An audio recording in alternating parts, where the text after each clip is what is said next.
What if the greatest secrets of the ancient world were never truly lost, but merely hidden? Across deserts, forgotten cities, and vanished empires, traces of a colossal power still linger. A temple where kings sought to hear the voice of a god. A city carved into stone, perhaps once home to a legendary oracle. And a palace overflowing with knowledge so vast that it shaped the very course of human history. These are not merely ruins, they are the echoes of civilizations that once ruled the world, and secrets we remain unable to fully comprehend. In the vast western desert of Egypt, far from the fertile banks of the Nile River, lies one of the most enigmatic sacred sites of the ancient world, the Temple of the Oracle at Siwa Oasis. Hidden among palm groves and surrounded by endless dunes, this remote sanctuary once held such a powerful reputation that kings, generals, and travelers crossed hundreds of kilometers of harsh desert to hear a single prophecy. In antiquity, Siwa was far more than an oasis. It was believed to be a place where the human and divine worlds briefly met. At the center of this belief stood the oracle of the god Amun, whose voice was said to speak through priests within the temple's stone chambers. Even today, long after the sanctuary fell silent, its ruins continue to raise questions about how this oracle truly functioned and why its influence spread so widely. The temple stands on a rocky hill known as Agormi, overlooking the green oasis below. Its setting is striking. Unlike the grand temple complexes along the Nile, this sanctuary was built in near isolation, surrounded by vast desert expanses. Archaeologists dated to Egypt's 26th dynasty, around the 6th century BCE. Constructed from carefully shaped limestone blocks, the temple once contained sacred chambers, narrow corridors, and inner sanctuaries where rituals took place away from public view. Though earthquakes and erosion have reduced much of it to ruins, the remaining structure suggests a place designed to control movement, light, and atmosphere. Visitors would have been guided inward through increasingly confined and shadowed spaces, heightening the sense of mystery before reaching the oracle itself.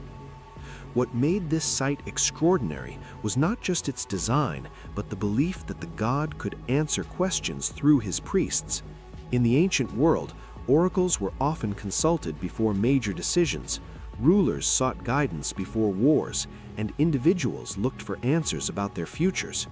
Yet the Oracle of Siwa achieved a reputation that few others matched. Greek historians described it as one of the most authoritative prophetic centers in the Mediterranean. Pilgrims believed the god himself spoke through the sanctuary, offering answers that could shape destinies. The most famous visitor arrived in 331 BCE, Alexander the Great. After securing Egypt, he undertook a difficult journey across the desert to reach Siwa. Ancient accounts describe the expedition as dangerous, with shifting ramal and scarce water. Alexander's purpose was deeply symbolic. He sought confirmation of a belief that he was more than a king, that he possessed divine lineage. When he reached the temple, priests received him in the inner sanctuary. The exact words spoken remain unknown, but later accounts claim he was greeted as the son of Amun. Whether this was truly declared or later embellished is still debated, yet the story played a powerful role in shaping his legacy. Despite its fame, one of the greatest mysteries of the temple is how the oracle actually worked. Ancient descriptions suggest the process involved ritual rather than simple speech. Some accounts describe a sacred statue of the god carried by priests on a platform. When questions were asked, the statue's movements, tilting or shifting, were interpreted as divine responses. Other accounts suggest that answers seemed to come from within the temple itself, as if the god spoke through the walls. This has led modern scholars to propose that the architecture may have been designed to manipulate sound. Hidden chambers and narrow corridors could have allowed priests to project voices in ways that created the illusion of a supernatural presence. However, the ruins today provide only limited evidence, leaving these theories unconfirmed. The temple's remote location adds another layer to its mystery. Siwa lies more than 500 kilometers from the Nile Valley, separated from Egypt's main centers by vast desert. Establishing such an influential sanctuary in this isolation seems unusual. Some historians suggest the oasis lay along important trade routes linking Egypt with Libya and other western regions, allowing its reputation to spread through traveling merchants. Others believe the site was already considered sacred long before the temple was built. Natural springs, fertile earth, and the contrast between life and surrounding desert may have given the oasis a spiritual significance. To ancient travelers, such a place would have felt almost miraculous, an ideal setting for divine communication. The cultural identity of Siwa also adds depth to the story. Its inhabitants were not fully integrated into mainstream Egyptian society. Evidence suggests strong connections to Berber cultures of North Africa. Over time, Egyptian religious traditions blended with local beliefs, creating a unique spiritual environment. The god Ammon became associated with the Greek god Zeus, leading visitors to refer to the deity as Zeus Ammon. This fusion turned the temple into a crossroads of cultures, Egyptian, Libyan, and Greek, each interpreting the oracle through its own lens. Even after Alexander's visit, the sanctuary remained famous. Greek and Roman writers continued to describe it as a place of ancient wisdom. However, by the early centuries CE, its influence began to fade. Political changes, the spread of new religions, and the oasis's isolation contributed to its decline. Earthquakes damaged the structure, and centuries of abandonment allowed erosion and sandstorms to wear it down. Today, only fragments of walls and chambers remain, hinting at its former significance. Visitors who climb the Hill of Agurmi now encounter a quiet, weathered ruin.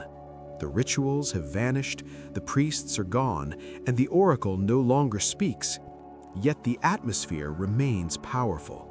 Standing among the stones, it is easy to imagine ancient pilgrims arriving with questions that could shape kingdoms. The desert wind moves through empty chambers where voices once echoed in the name of a god. The silence invites reflection on how such a remote place once held immense influence. The Temple of the Oracle at Siwa remains a remarkable intersection of religion, politics, and myth. It was a place where belief could elevate a ruler to divine status, where architecture and ritual combined to create an experience of authority, and where cultures converged around a single sacred voice. Yet, the central mystery endures. How did the oracle truly operate? Were its answers carefully shaped by priests skilled in performance?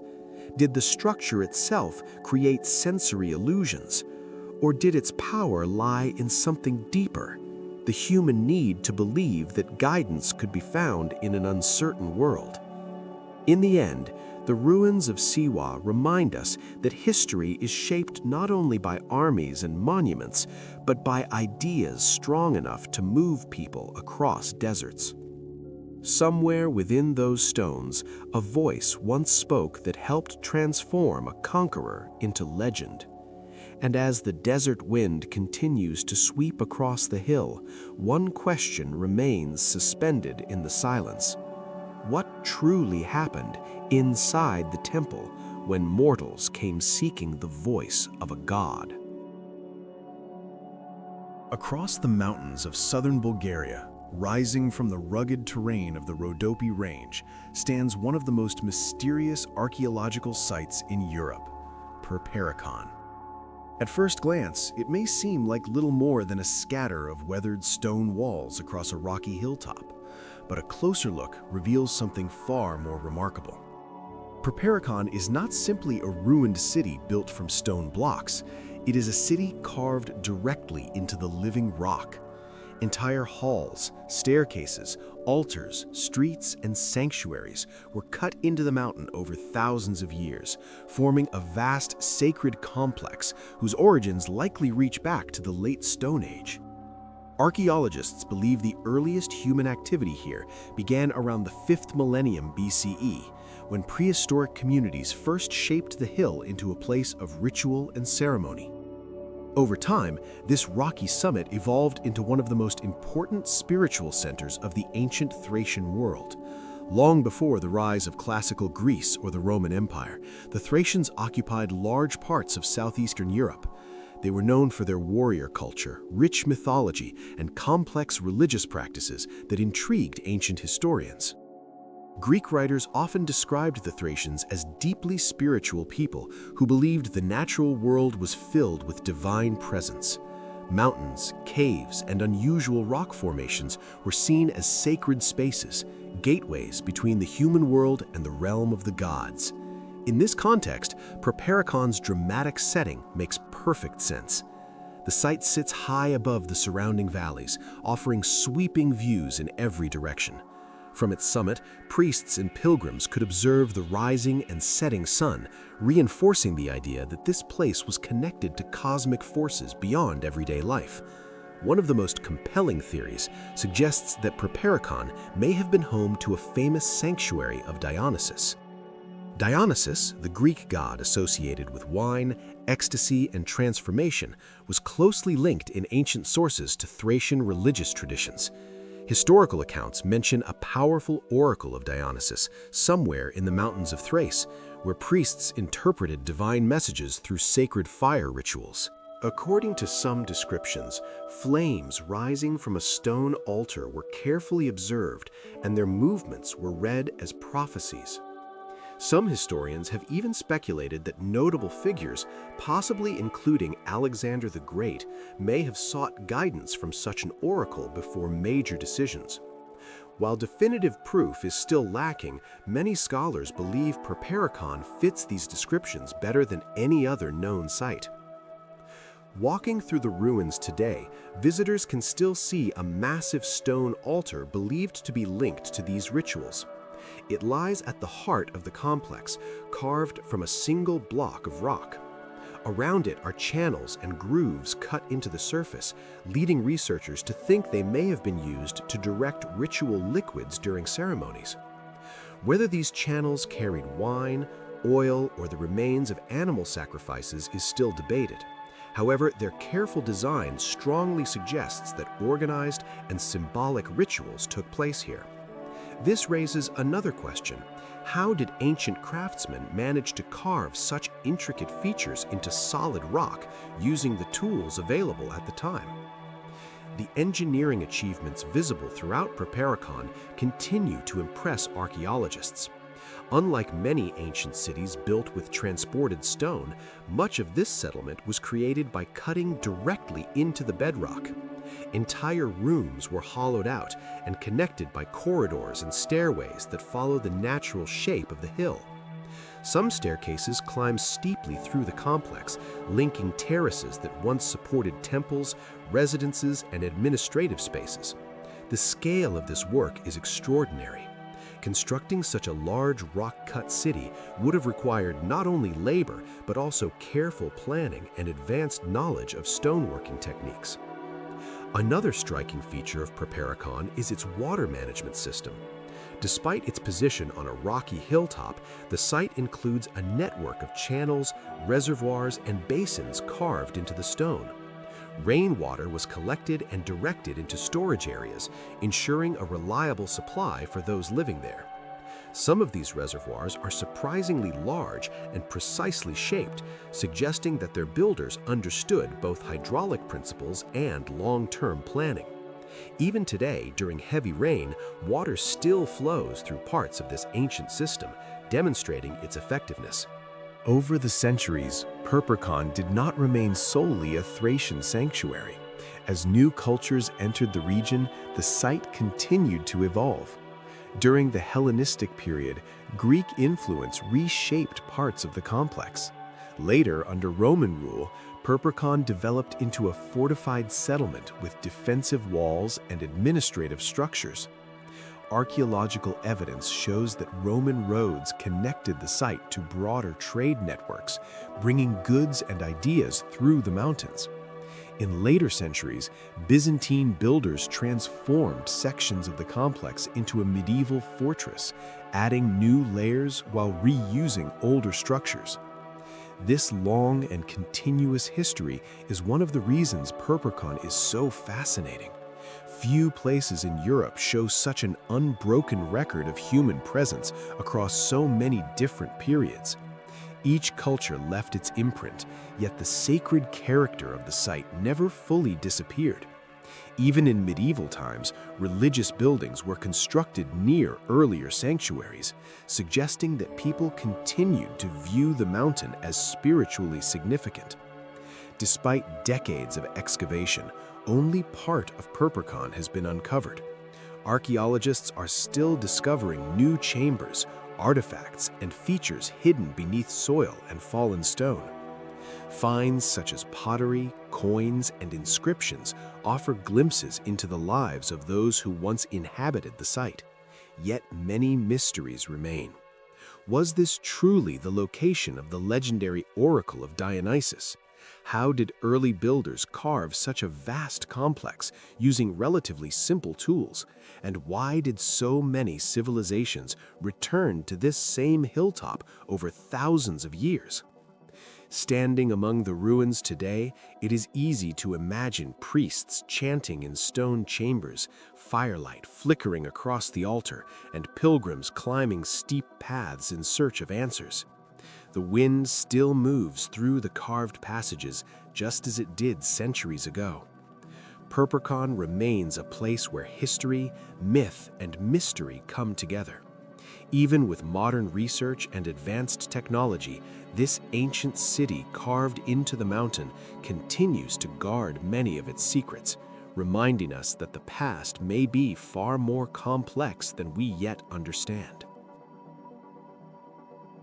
In the ruins of the ancient city of Nineveh, once one of the greatest capitals of the ancient world, archaeologists uncovered the remains of a palace belonging to one of history's most powerful Assyrian rulers, Ashurbanipal. Today, this site is often referred to as his Lost Palace, a vast complex that reflects the height of the Neo-Assyrian Empire. Although much of it now lies buried beneath centuries of dust, erosion, and later settlement layers, the surviving fragments still tell a compelling story of power, artistry, and intellectual ambition. In the 7th century BCE, Nineveh was not just a city, it was the political and cultural center of an empire stretching across much of the ancient Near East. Massive defensive walls enclosed the city, pierced by monumental gates that controlled access to its heart. Broad ceremonial avenues linked temples, administrative quarters, and royal residences. Among these stood the Palace of Ashurbanipal, a sprawling complex designed to project authority and divine kingship. Anyone approaching the royal residence would have passed through towering gateways guarded by colossal stone figures known as lamassu, protective beings with the body of a bull or lion, wings of an eagle, and a human head. Carved from single blocks of stone, these guardians were not only symbolic protectors, but also psychological statements of imperial power. Even today, their scale raises questions about how such massive sculptures were quarried, transported, and positioned with such precision. Beyond the gates, the palace walls once formed one of the most extraordinary artistic programs in ancient Mesopotamia. Hundreds of meters of carved stone reliefs lined corridors and ceremonial halls, depicting warfare, court rituals, religious ceremonies, and especially the famous royal lion hunts associated with Assyrian kingship. These carvings are remarkably detailed. Tense muscles ripple beneath the skin of wounded lions. Arrows freeze moments of impact, and soldiers' faces capture fear, focus, and triumph. Some scenes even unfold in sequences that suggest movement and narrative continuity, an early form of visual storytelling carved into stone. For a society more than 2,500 years ago, the level of realism remains astonishing. Archaeologists continue to debate how Assyrian artisans achieved such precision using iron tools and abrasive techniques. Yet the palace was not only a stage for power and propaganda. Hidden within its structure was something even more significant, a vast archive of knowledge. During excavations in the 19th century, scholars uncovered thousands of clay tablets written in cuneiform script. Together, these formed what is now known as the Library of Ashurbanipal, one of the most important discoveries in the history of archaeology. With more than 30,000 tablets and fragments, it is often described as the first systematically organized royal library. The collection spans an extraordinary range of subjects. It includes administrative records, treaties, legal texts, and royal correspondence, as well as literary works, medical manuals, astronomical observations, and religious incantations. Among them was a near-complete version of the Epic of Gilgamesh, one of the oldest known works of literature in human history. This library reveals a court deeply engaged with knowledge. Ashurbanipal himself claimed literacy in multiple languages, a rare achievement for a monarch of his time. Historical records suggest he commissioned scribes to collect texts from across his empire, copying and preserving them within his palace archives. The tablets show that Assyrian scholars carefully tracked celestial movements, recorded planetary cycles, and attempted to predict eclipses. Other texts describe medical diagnoses, herbal treatments, and detailed systems of divination used to interpret omens in nature. Together, they reveal a highly structured intellectual tradition that flourished long before the classical world. Yet this achievement also raises a haunting question. If tens of thousands of texts have already been recovered, how much more knowledge still lies buried beneath Nineveh's ruins? Architecturally, the palace was equally complex. Built on elevated platforms, it consisted of numerous rooms arranged around courtyards and long corridors. Thick mud brick walls rested on stone foundations, while interiors were decorated with painted plaster and carved reliefs.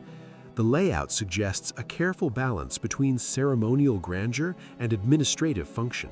Some scholars believe sections of the palace were dedicated to scribes and scholars who managed the library.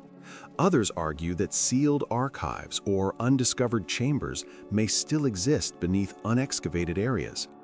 Since large parts of ancient Nineveh remain unexplored, the possibility of further discoveries remains very real. The palace's history came to a violent end in 612 BCE when a coalition of Babylonian, Median, and other forces attacked and destroyed Nineveh after a prolonged siege. Fires consumed the city, collapsing palaces and temples and bringing the Neo-Assyrian Empire to an end. Yet destruction also created preservation. As the palace burned, many clay tablets were baked by the intense heat, hardening them like ceramic.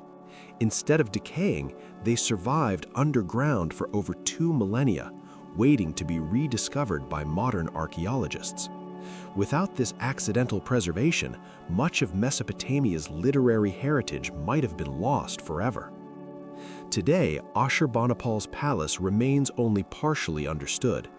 Many of its reliefs now reside in museums around the world, where they continue to impress viewers with their scale and detail. The tablets of his library are still being translated, gradually revealing new insights into ancient science, literature, and belief systems. Yet the site itself is far from fully excavated. Large portions of Nineveh still lie beneath modern soil in northern Iraq, and each excavation season carries the potential for new discoveries, hidden rooms, forgotten archives, or inscriptions that could reshape our understanding of the Assyrian world.